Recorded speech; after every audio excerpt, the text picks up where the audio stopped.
Okay, now we get to the exciting part, and that's Chairman Tom Wheeler. Tom Wheeler became the 31st chairman of the Federal Communications Commission on November 4th, 2013. He was appointed by President Barack Obama and unanimously confirmed by the United States Senate. He has an amazing background.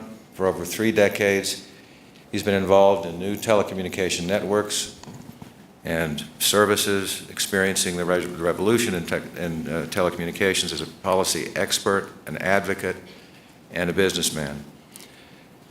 As an entrepreneur, he started or helped start multiple companies offering innovative cable, wireless, and video communication services. He is the only person to be selected to both the Cable Television Hall of Fame and the Wireless Hall of Fame.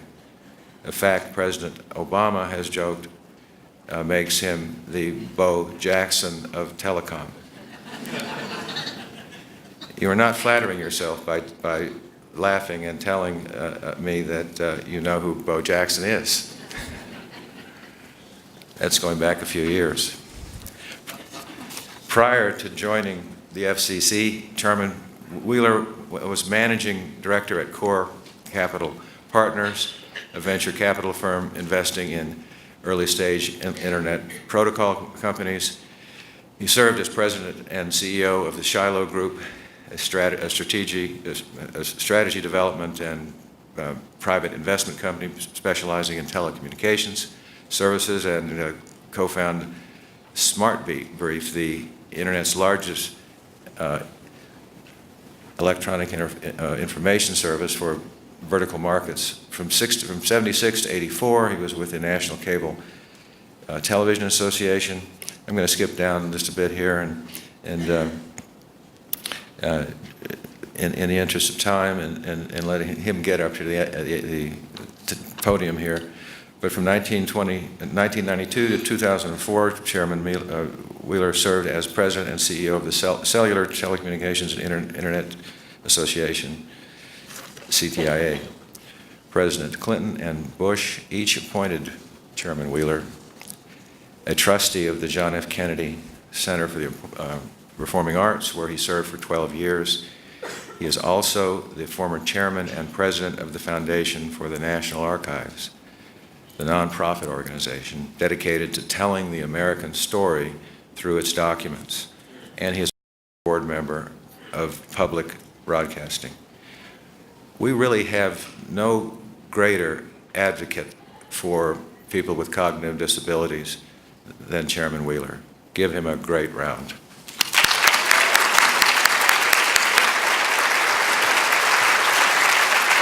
Thank you, David. Very nice. Thank you, David. That was awfully thoughtful, nice of you. It's great to be here. To the Colemans, congratulations on what you have done.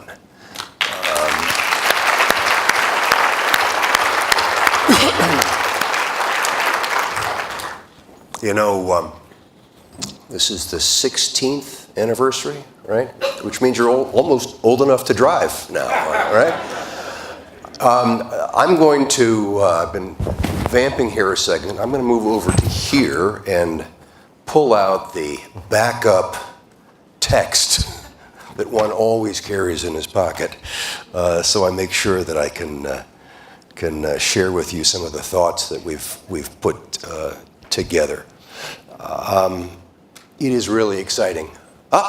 There it is, and now it's up here, so I can actually walk over here and forget about the old technology.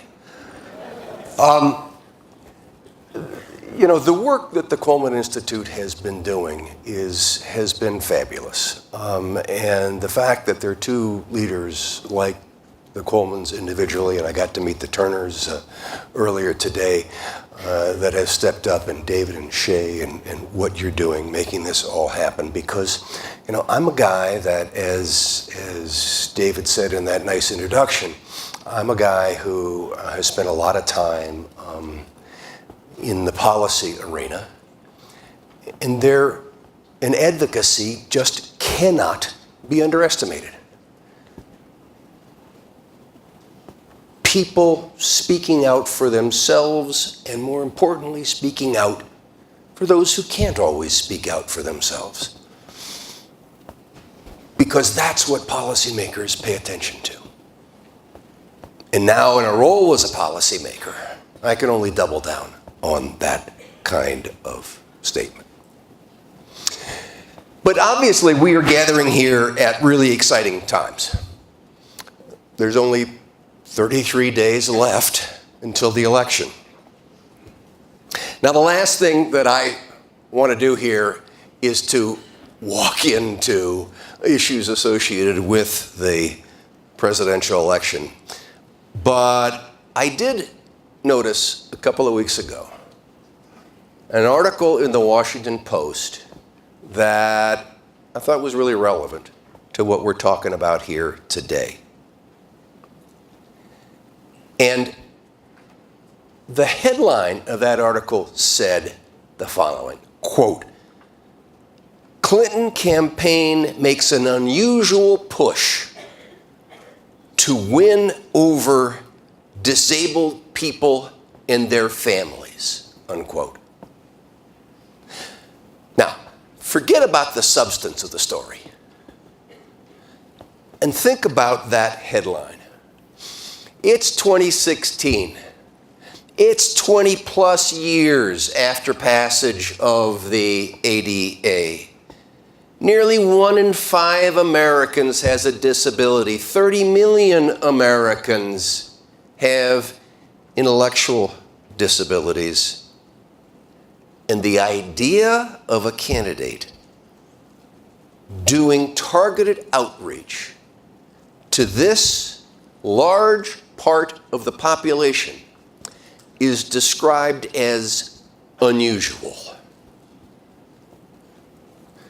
It's a headline that reminds us that for all of our progress, and we made a lot of progress, we're not where we need to be when it comes to making sure that accessibility issues are a first thought, not an afterthought. And that's why events like this are so important and why I'm so happy and privileged to be here.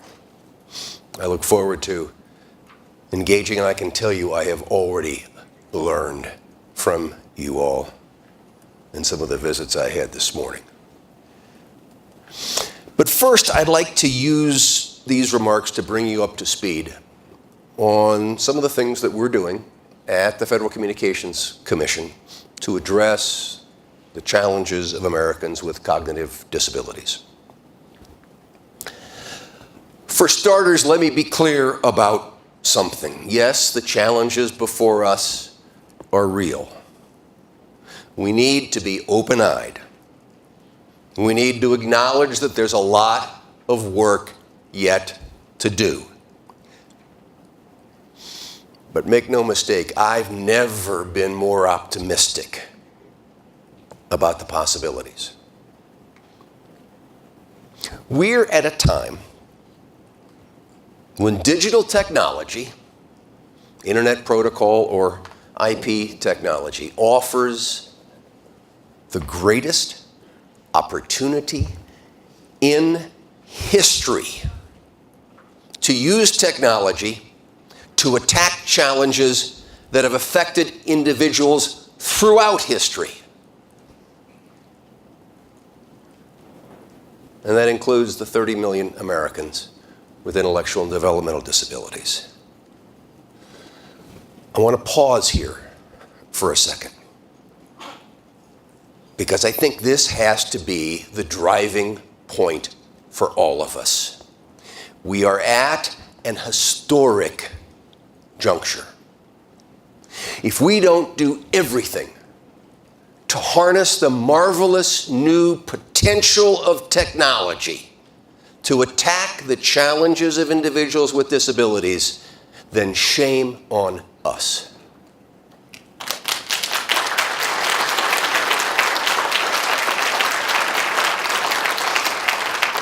I'm constantly coming across stories about the new ways that communications technology is helping Americans with disabilities live independently, get an education, communicate freely with friends and relatives, and find new opportunities for in work that brings them a source of income, a sense of personal fulfillment, and a full, meaningful participation in society. But I want to tell you one story that's about 2 weeks old that really impressed me. A couple weeks ago, I was in Seattle at the campus of Microsoft, and I was meeting with their top executives. And you could imagine, we were all the things that Microsoft wanted to talk about. And as this meeting goes on, it's all the things that I was expecting, and then, bam, all of a sudden, the president of Microsoft turns to me and says, and I want to talk about access for individuals with disabilities. And I learned about how new tools have been developed to help people improve in reading and writing, including specific technology for disabilities such as dyslexia. They told me the story about a 10-year-old student who was dyslexic and dysgraphic, who was always telling his teacher, "Oh, he's stupid." And how at the beginning of the school year, he was stuck reading 4 words a minute. But after being able to interact with an immersive reader, he jumped to 22 words a minute. And how in that same class, there was another special needs students who jumped from 43 to 90 words a minute after learning tools were integrated. And the stories went on and on. And Microsoft isn't alone. We all know. But the fact that something like the challenges of individuals with intellectual and developmental disabilities is a topic that is being aggressively put forward by the management of one of America's leading technology companies, I think is a sign that offers great hope and great promise and a challenge to all other companies. You know, if you go to the arc.org, you'll find a tech toolkit with over 600 apps to help with everything from organizational skills to social skills to exercise and meds reminders. But let me stop here again for a minute. Let's think back. Only a few years ago, before the smartphone, when supercomputers used to be locked away in special rooms and tended to by a special priesthood. And now we carry that kind of supercomputer power in our pockets and purses. And because of the ubiquitous wireless network, that computer can tap into resources from almost anywhere. That's what I mean when I talk about how we are at an historic moment. And there are many more exciting breakthroughs just around the corner. You know, after years of hype, there's a broad consensus that we're now finally reaching the tipping point where virtual reality moves from being something that hobbyists played with to having a real impact on our daily lives for a lot more than video games. We're already seeing VR used successfully to teach autistic children how to cross the road or autistic teens how to drive. We've seen the use of VR to help stroke victims recover their cognitive skills. But let me tell you a story of about a month or so ago when I was at the virtual reality lab at Stanford University. And I donned a pair of virtual reality goggles and became an African American woman in a VR program designed to deal with interpersonal behavioral issues. I experienced and had to deal with how people reacted to something that I was not, but because of VR, I was. Imagine what a similar program could do with disability-related issues.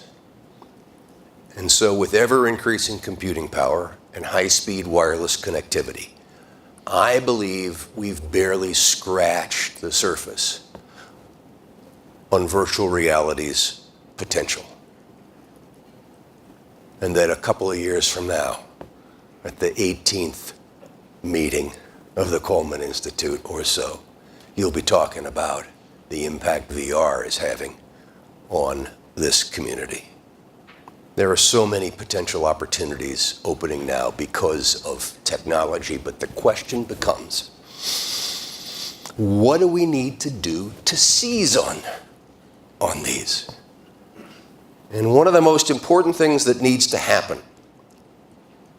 is that accessibility needs to be baked into the development of mainstream consumer electronics services. I said it before, and I'll say it again. Access to the wonders that technology can enable needs to be a forethought, not an afterthought. And that's why the work that you do is so powerful. For years, the only way to obtain access was to turn to assistive technologies, often expensive, often hard to find, and frequently not as effective as the real thing. And because these were substitutes to what everyone else was using, they could be stigmatizing. A child having to use a device that was different from the one his friend was using wondered why he also couldn't have the latest and greatest innovations. But this is changing, and it's doing so at an impressive pace because burgeoning software technologies and innovative apps are developing at internet speed, coming from everywhere from the college dorm to the corporate lab. And they're making it easier than ever before to incorporate accessibility features into off-the-shelf products. Among other things, the ability to customize devices now empowers consumers with disabilities to set their own device to meet their needs of their very special and individual functional needs. But in what is a recurring theme of what I say today, we need to do more. And that's why 2 years ago, I established the Disability Advisory Committee at the FCC for the purpose of bringing together industry and consumer stakeholders on issues such as these. The committee has nearly 40 members representing the consumer electronics industry, telecommunications and IT companies, consumers, researchers, and educational institutions. Last October, we hosted the first ever summit and expo on the telecommunications needs of people with cognitive disabilities. And Peter's around here somewhere, and Peter was a participant in that, where we brought together thought leaders from around the country to share their experience on ways to ensure that communications products and services are accessible to people with cognitive disabilities. Following that summit, we at the Commission got to work to begin executing several of the recommended actions, including the development of a set of best practices. We were successful in getting stakeholders, some of whom are sitting here today, to come to a consensus on what these best practices should be. And on September 22nd, just a few weeks ago, the plan was unanimously approved by our Disability Rights Advisory Committee. I want to say to those of you who are in the room, thank you for making this happen.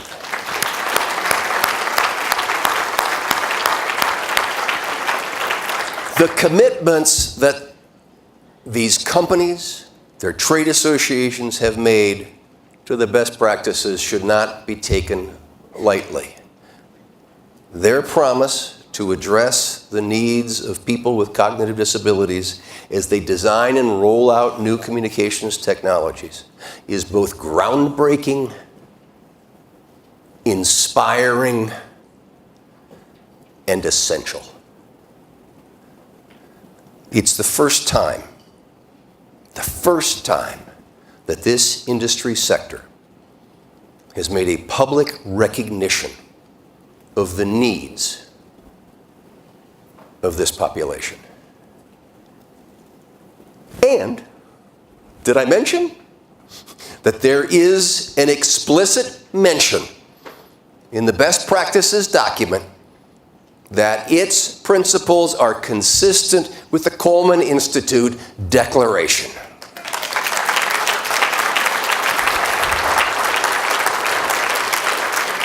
Now, I did a little homework before coming here. David was updating as to some of the things that have been happening with the Declaration. And I understand that at present there are, my numbers are different from yours, I'll go with yours because you're the boss, 651 organizations, that was the number, right, David? 651 organizations, and 1,012 individuals who were signatories to that document. Well, David's slide was wrong. There are not 1,012. There are 1,013 signatories to that declaration. This morning, in my room, I logged on and signed the declaration. So how do the FCC's best practices work to reinforce the declaration? Well, first, they encourage companies to develop collaborative relationships with people with cognitive disabilities and with their organizations, and to keep abreast of the needs of the population by keeping up with research and emerging standards, the kind of work the Coleman Institute does, in large part, in one way, through participating with organizations like the Coleman Institute and in meetings like this. That's a simple step. But it begins a process that is at the core of the next, more difficult steps. And that's understanding and relationships. The best practices provide that the companies include individuals with cognitive disabilities in their product and service design and product development processes. Again, it's a simple but a powerful step to include individuals with cognitive disabilities as early as possible in the market research, the product testing, and the product trials. To further the principles of universal design and to minimize the need for assistive devices, the best practices encourage efforts to incorporate capabilities that allow for customization of features and functions to make it easier for access to off-the-shelf products. And finally, the best practices recommend that companies offer accessible instructions, user guides, and customer support services and other information in ways that can enable people with cognitive disabilities either independently or with their caregiver or support staff to learn to operate and use communications products and services. The best practices document is a significant step forward. But it's not enough, and it's not the only step that we're trying to take. This week, the Commission released a public notice recommending practices for making emergency information shown on television more understandable to people with cognitive disabilities. It's our responsibility to ensure that people with cognitive disabilities are able to heed emergency warnings and take the proper precautions. The guidance tells television stations that emergency warnings must be presented in a way that provides content in plain and understandable English, avoids complicated and lengthy sentences, provides content through multiple means such as maps and other pictorial representations, and avoids, where possible, scrolls unrelated to the emergency during the broadcast of this emergency information. We all turned on the news this morning and saw the impending crisis in Florida with a new record hurricane. Unfortunately, what we are proposing will not be in effect today, is not in effect today. Will not have been adopted. It's in effect. Will not have been adopted today. But think about it for the next crisis. How you remove confusion from the screen, how you make descriptions clear, and how you say with forethought, how do we make sure that everybody can understand the warnings we're trying to give out? But as they say on those late night television commercials, but wait, there's more. The Commission has taken an in-depth look at communications technologies for people with cognitive disabilities, noting accessibility barriers and delineating steps that we can take to ensure that our policies eliminate the issue. And today, I'm proud to announce the release of the Commission's very first white paper on cognitive disabilities, which discusses these issues and presents solutions for accessible information and communications technologies.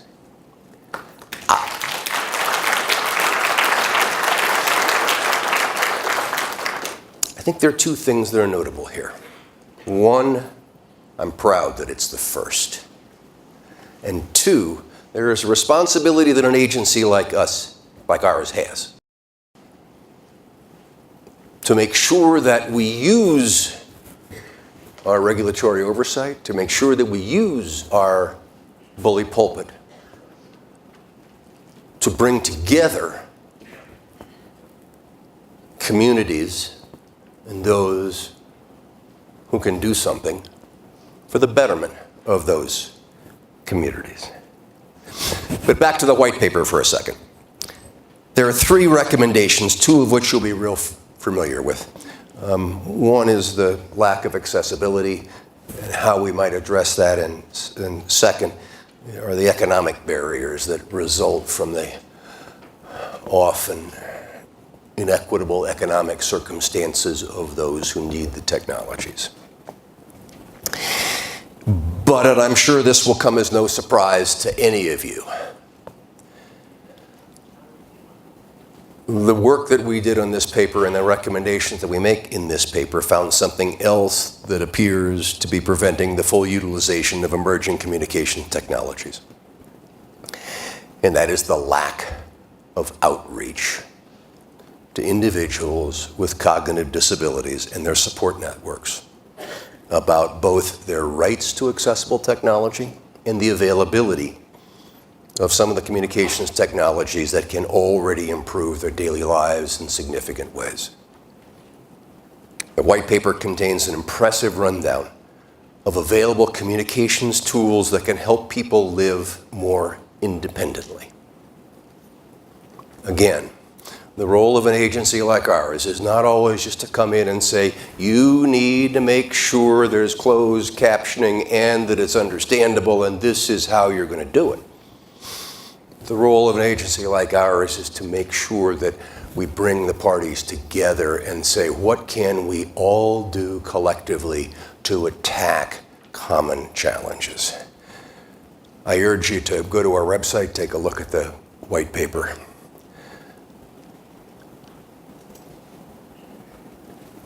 But the challenge I think that we all face is that the opportunities that this technology represents, this great historic moment I was talking about a moment ago, is being underutilized because people either don't know that such activities are available or they don't know how to access them. We're told by the Coleman Institute and others that there are still many devices whose complexities pose considerable challenge for people with disabilities. And the truth is that as technology advances, we are actually in a situation where that might get worse. A few weeks ago, our Disability Advisory Committee debated how best to ensure that future technological changes do not leave people with disabilities behind. The truth is that we're about to embark on a technological revolution that will probably make the experiences that we've seen for the last 30 or 40 years pale in comparison. And indeed, our reliance on technology is likely to become even greater. With machine learning, artificial intelligence, virtual and augmented reality, the Internet of Things, unlimited bandwidth, and the vast improvements in audiovisual quality, as well as automated speech recognition technologies, the world in which we live, learn, and play will change.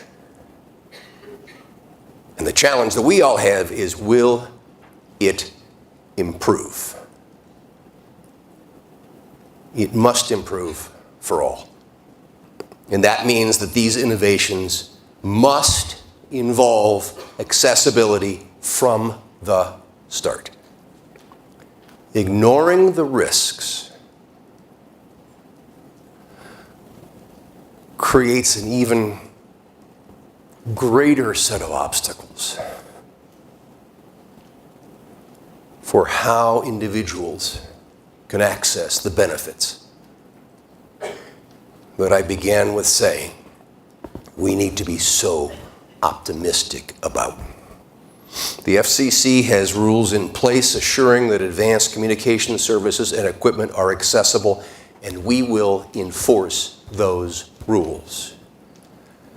But we need to make sure that new barriers are not created through complex menus and user guides, complicated security and navigation features, and software upgrades that may be well-intentioned, but which often create obstacles to individuals with disabilities. After mastering a particular feature, most of us, not just individuals with disabilities, shy away from having to learn a whole new set and a whole new way of using it. But for some of us, that challenge is even greater, and we need to be sensitive to that. We also need to do a better job of ensuring that the cognitive disabilities community becomes aware of the already accessible products and services that are available. Some people may be hesitant to acquire devices because they don't know that they can use them. They're afraid to try them out, or they don't realize the value that they hold. If we disseminate accurate information about the options that are available and the benefits these technologies hold, people will be more willing to try them out. And so to help industry stakeholders follow through with their commitments to best practices, we policymakers must be the bridge between industry and consumer stakeholders by keeping the dialogue open and the attention on these issues. We can also encourage industry management to do their part to raise awareness among their designers, their developers, their service personnel, their customer representatives about the needs of people with cognitive disabilities in their support network, and help educate their own employees about the features of their products and the services that may be useful to people with IDD. One last point, and I'll close. The favorite words anybody ever likes to hear in a presentation. I've been talking this morning about harnessing the power of technology and how we can use it to improve the lives of individuals with cognitive disabilities. We just can't rely only on technology, however. We need jobs.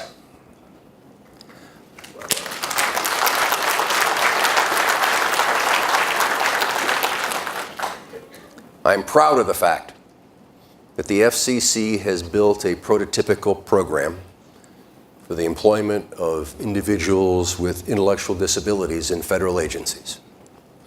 Working with the ARC and with others, the FCC now has half a dozen new employees and another cadre of interns who have been a great match to our needs.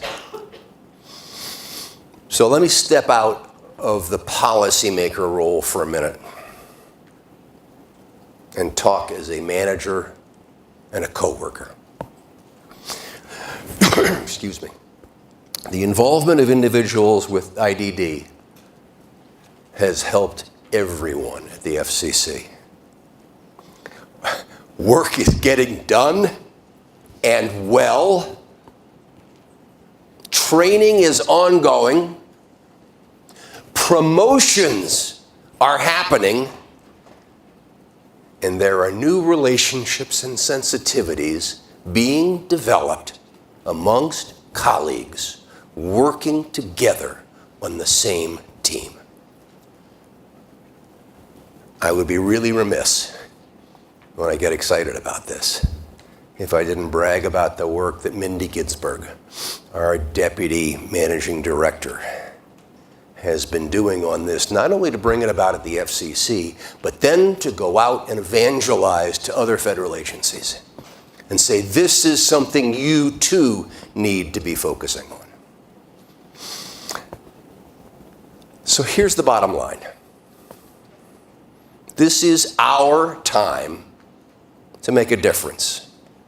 Never have the stars aligned as they have now to address the challenges of individuals with intellectual disabilities. Groups like the Coleman Institute, the ARC, and others have raised the level of awareness and created meaningful programs. The march of technology has created opportunities that weren't even imaginable a short time ago. And the technology industry has seized the moment. And I'm here to say that at the Federal Communications Commission, we are dedicated to the core American principles of equality and opportunity for all. Thank you very much.